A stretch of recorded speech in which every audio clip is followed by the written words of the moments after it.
Sweden is to send an updated version of a Cold War-era tips and guide booklet to almost 5 million households in the country. The first edition was published in 1943 with instructions on how to act if Sweden went to war, along with advice on how to survive a nuclear strike. Now the new edition will reflect modern threats such as cyber and terror attacks, along with climate change. We talked to the author of the new version, Christina Andersson, who believes the government hopes to increase the alertness to war and crises.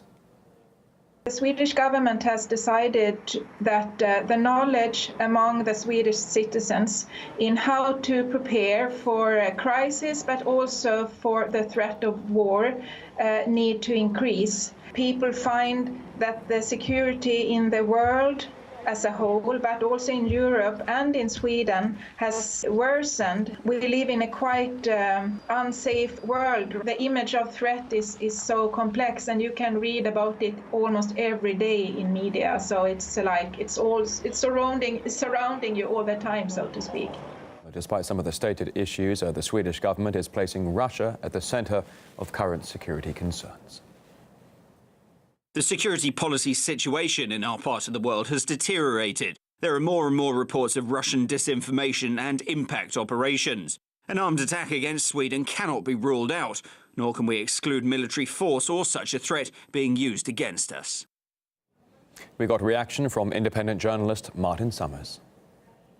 All over the world, we are being fed a diet of fear about foreign countries, immigration, terrorism, and this kind of comments being made in Sweden are part of that general atmosphere of fear. There are powerful forces in the West that want to push Sweden into an anti-Russian stance, and there's powerful forces within Sweden who agree with that on the more conservative side of politics there.